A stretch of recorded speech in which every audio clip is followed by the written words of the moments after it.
నేర్చుకుందాం. దేవుడు దావీదుకి ఎలుగు బంటిని చంపడానికి శక్తిని ఇచ్చాడు. అలాగే గొల్లియాతును చంపడానికి కూడా ఏమి ఇచ్చాడు? శక్తిని ఇచ్చాడు. దావీదుకి గొల్లియాతును చంపడానికి శక్తిని ఇచ్చాడు, ఎలుగు బంటిని చంపడానికి కూడా శక్తిని ఇచ్చాడు. మనము దేవుడు మనకి మన సేవలో ఉన్నప్పుడు దేవుడు మనకి ఏం చేస్తారంటే కొన్ని పరీక్షలు ఏం చేస్తారు? పెడుతూ ఉంటారు. ఏం చేస్తారు? పరీక్షలు పెడుతూ ఉంటారు. నువ్వు ఎలాగ సేవ ఉంటున్నావా లేవా, లేకపోతే నన్ను ఆరాధిస్తున్నావా లేవని ఏం చేసేవాడు? పరీక్షలు పెడుతూ ఉండేవాడు.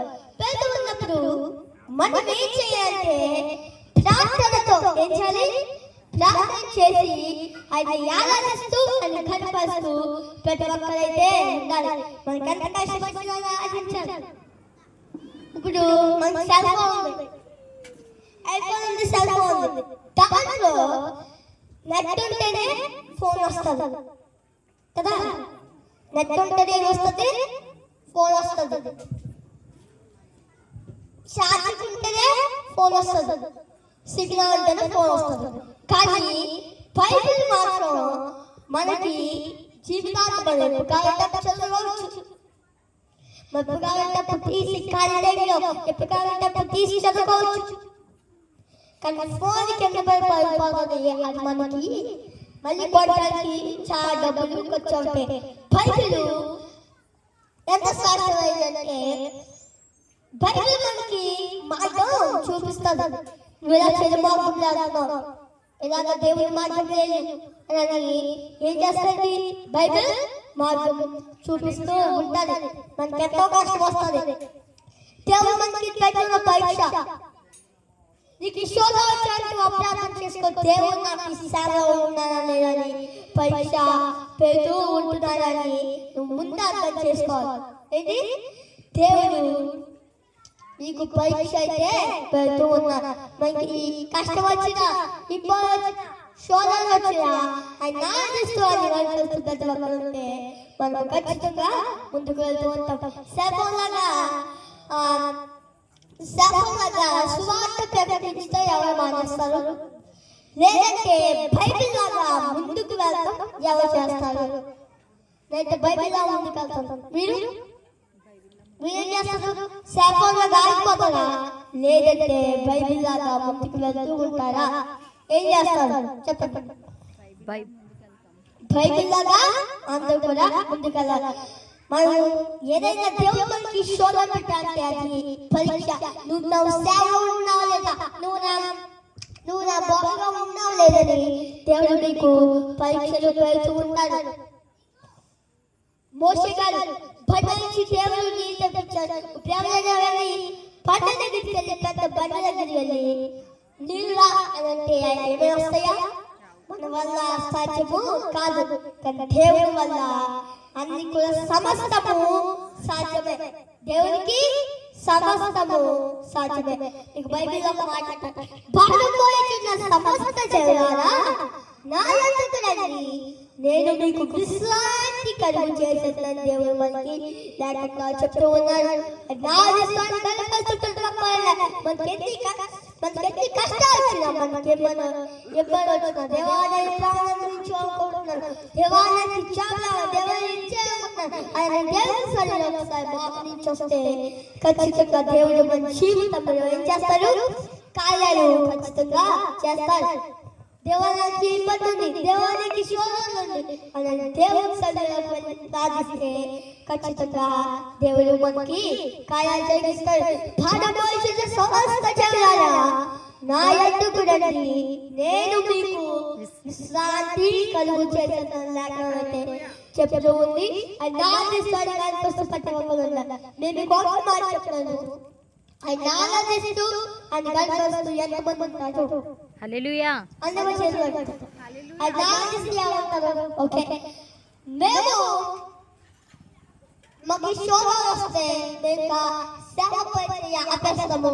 అలాగే ఉన్నారు ఎవరైనా చేయాల్సి బట్టి మన దేవుడు నేను చూస్తే చూడకపోయినా దేవుడు మనల్ని ఎల్లవేళలా చూస్తాడు.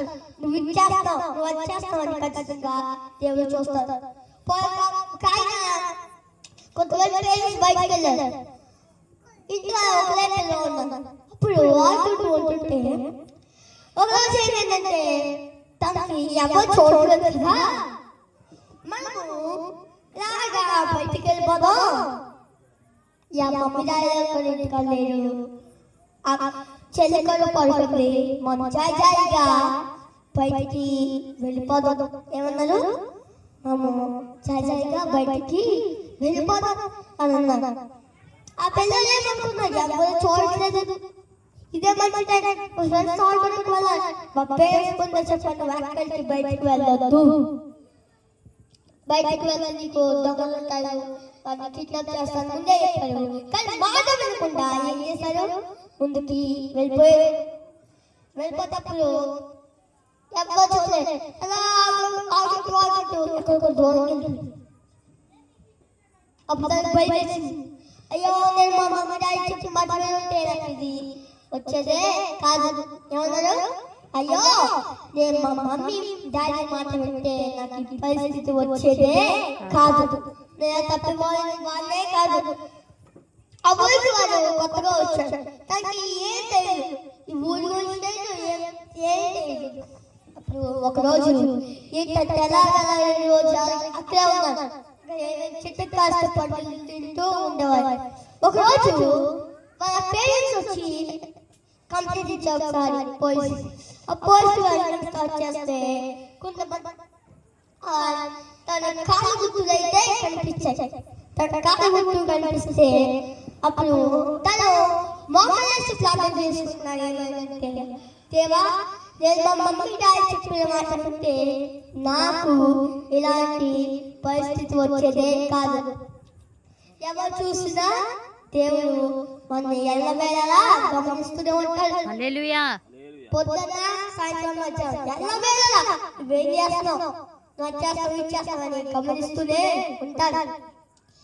ఒకవేళ కొంతమంది బయటకు వెళ్తే మీరేం చేసిన దేవుడు చూస్తాడు.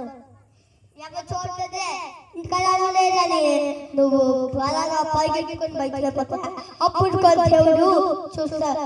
ఆ బాబు కదా దేవుడు తన చెయ్యి పట్టుకొని నడిపిస్తూ వెళ్ళాడు. అప్పుడు పోలీసులు తన పేరెంట్స్ కి జాగ్రత్తగా చెప్పాడు. ఆ పిల్లలు ఏమంటారంటే, అమ్మా నేను మీరు చెప్పిన మాట ముందే వింటే నాకు ఈ పరిస్థితి వచ్చేదే కాదు, నేను తప్పిపోయేవాడే కాదు. దేవుడు మరి మన కోసం సిలువలో ప్రాణం పెట్టి మరి మన కోసం మూడో చిరుమున్న పునరుద్ధారణై మూడో ఏం చేశాడు? తిరిగి లేచాడు. నీకు బైబిల్ ఒక మాట తెలుసా? 5 గంటలను 2 చిన్న చేపలు దేవుడు ఏం చేశాడు? 5,000 మందికి పంచి ఇచ్చాడు. దేవుడు అద్భుతాలు చేసే దేవుడు. ఆయన ఆరాధిస్తూ అది కనపరుస్తూ ఉండాలి. ఒకే మాట చెప్తున్నాను, ఆయన ఆరాధిస్తూ ఆయన కనపరుస్తూ ప్రతి ఒక్కరైతే ఉండాలి. ఆమేన్.